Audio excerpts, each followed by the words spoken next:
Hello, this is Darrell Castle with today's podcast. Today we are talking about poverty in America, in this land of plenty. We have plenty of poverty right now, recent reports say.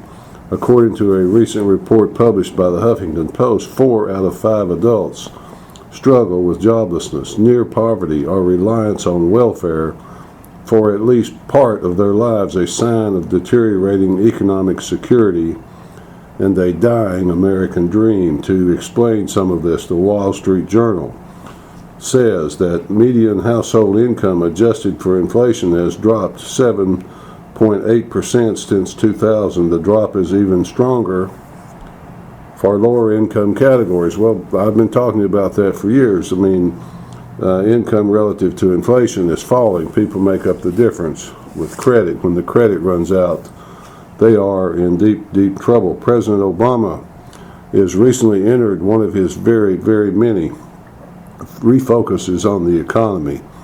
He is refocusing on the economy. He said his priority is to, quote, rebuild ladders of opportunity and reverse income equality. Well, that is a fine-sounding bunch of bureaucratic mumbo-jumbo, but the truth is, he is the problem, as Ronald Reagan said about government. Mr. Hope and Change is going to refocus on the economy. Well, hardship and with it pessimism about the economy is growing, particularly among whites. 63% call the economy poor. People quoted said no one is hiring. Young people have nothing to do but drugs, making drugs like methamphetamine, selling drugs and using drugs, eventually graduating to prison. Race disparities in the poverty rate have narrowed substantially since the 1970s.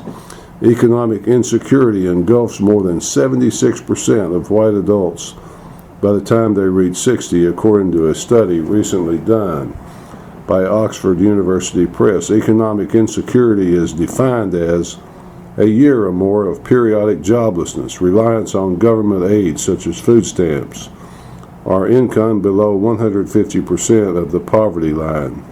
Measured across all races, it rises to 79%. Marriage rates are in decline across all races, and the number of white mothers-headed households living in poverty has risen to the same level as black ones.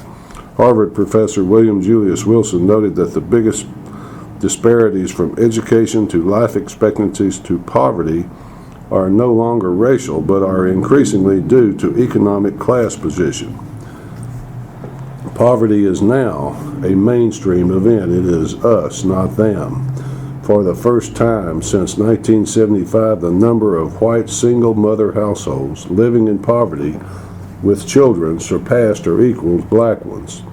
Spurred by job losses, faster rates of out-of-wedlock births among white single-mother families in poverty stood at 1.5 million in 2011, comparable to black numbers. Never have whites been so pessimistic about their futures.